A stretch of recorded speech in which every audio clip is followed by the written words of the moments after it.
깍지 낀 손을 살짝 들어줘요. 왜냐면 이 손바닥 지면이 전체에 맞으면 어떻게 가슴 우리 갈비뼈가 너무 많이 압박을 해요. 그렇지 않아도 체중은 싫기 때문에 사실 갈비뼈는 무조건 부러진다고 생각하시면 돼요. 그런데 갈비뼈는 시간이 지나면 어떻게 붙어요. 그렇지만 심장은 우리가 충격을 빨리 줘서 피를 온몸에 혈액이 돌지 않게 해주면 어떻게 사망에 이를 수도 있고 하겠죠. 그래서 압박 위치에서 깍지를 끼고 할 때 90도 각도에서 몸의 상체를 이렇게 세워줍니다. 그래서 분당 100회에서 120회. 그러니까 1초에 2번 정도 누른다고 생각을 하시면 돼요. 그리고 깊이는 5에서 6cm. 그게 성인 기준입니다. 이제 영아일 경우에는 3에서 4cm. 그리고 손가락은 2손가락으로 해요. 그리고 소아는 어떻게 한 손으로 하면서 4에서 5cm. 그 성인은 2손을 하면서 5에서 6cm를 하는데 압박 위치에 뭐 누르는 거는 똑같이 30번을 눌러요. 그런데 우리가 압박을 30번을 누르는데 환자 얼굴을 보면서 압박을 해야 돼요. 왜냐면 내가 누르는 동안 환자가 의식이 돌아올 수도 있고 아니면 내가 누르다가 갈비뼈 등이 손상이 됐을 때 출혈등이 있을 수도 있어요. 그 환자 상태 얼굴을 항상 보면서 압박을 해주셔야 된다는 거. 하나, 둘, 셋, 넷, 다섯, 여섯, 일곱, 여덟, 아홉, 열. 하나, 둘, 셋, 넷, 다섯, 여섯, 일곱, 여덟, 아홉, 스물. 하나, 둘, 셋, 넷, 다섯, 여섯, 일곱, 여덟, 아홉, 서른. 자, 원래 30번 압박을 하고 2번 인공호흡을 하라 그래요. 그런데 인공호흡을 하지 않으셔도 돼요. 하지 말라는 게 아니고 않으셔도 된다. 왜냐면 저희 뭐 호흡기 메리스 그리고 요번에 코로나 여러 가지 그 호흡기 질환이 있잖아요. 그런 위험도 있고 이분이 가지고 있는 질병 등이 있을 수 있기 때문에 내가 자신이 없으면 안 해도 돼요. 그 대신 가슴 압박만으로도 소생률을 더 높일 수 있다는 거. 그래서 요즘에는 가슴 압박 소생술이라고 많이 불립니다. 그런데 이제 인공호흡이 꼭 필요한 환자들이 있어요. 어떤 환자? 어떤 환자가? 물에 빠진 환자. 물이 빼야 찰 거 아니에요. 그런 환자들은 인공호흡을 꼭 병행해서 해줘야 된다는 거.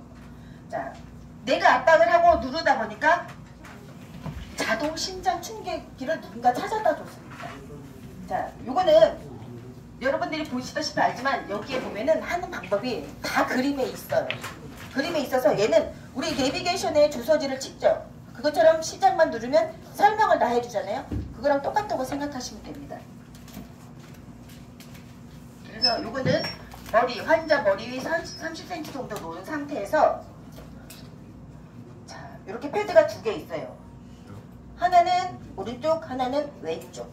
그림이 이렇게 그대로 다 있기 때문에 요 그림대로 부착만 하시면 문제가 없습니다. 자, 그 대신 먼저 할 때 어떻게? 전원 버튼을 무조건 눌러야 돼요. 우리 TV도 항상 어떻게 전원 리모컨을 틀어줘야 다른 걸 다음에 할 수 있잖아요. 그것처럼 전원을 꼭 누른 상태에서 요 자동 심장 충격기도 종류가 전 세계적으로 한 50여 가지는 아마 될 거예요. 그 회사마다 다 달라요.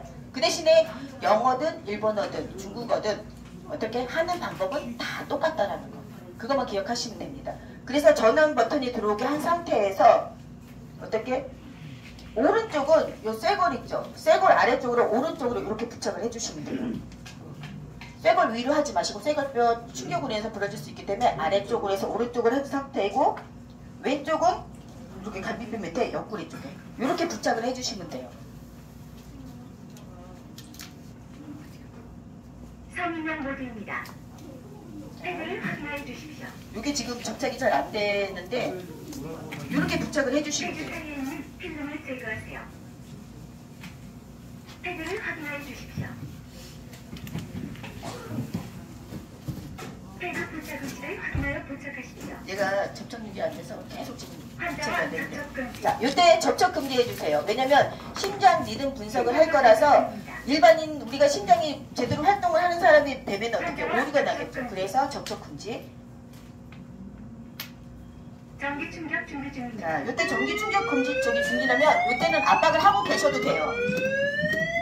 불빛이 깜빡이는 버튼을 누르면 전기 충격이 자, 가해집니다. 요거 보이시죠? 전기 반짝반짝. 충격 버튼이 얘를 먼저 전기 충격이 가해졌습니다. 자, 이때 전기 충격 가해졌어요. 압박을 시행하십시오. 그러면 이렇게 하라 그러면 계속 계속 압박을 해주시면 돼요. 자, 그러면 압박을 언제까지 해야 될까요? 주어집니다. 압박을 언제까지? 일고 올 때까지. 그렇죠. 자, 환자가 깨어나거나 또 전문가가 오거나 아니면 교대자가 있을 때.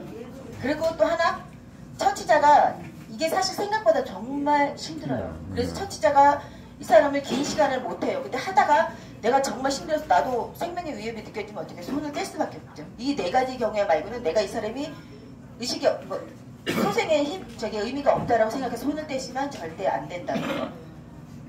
자, 그리고 요거 할 때 이렇게 요즘에는 팀 CPR이라고 해서 조를 나눠서 하는 사람들이 많아요. 왜냐면 이분이 생각보다 굉장히 길거든요. 근데 우리 119에 신고를 했을 때 오늘 도착하는 시간이 얼만큼 된다고 생각해요?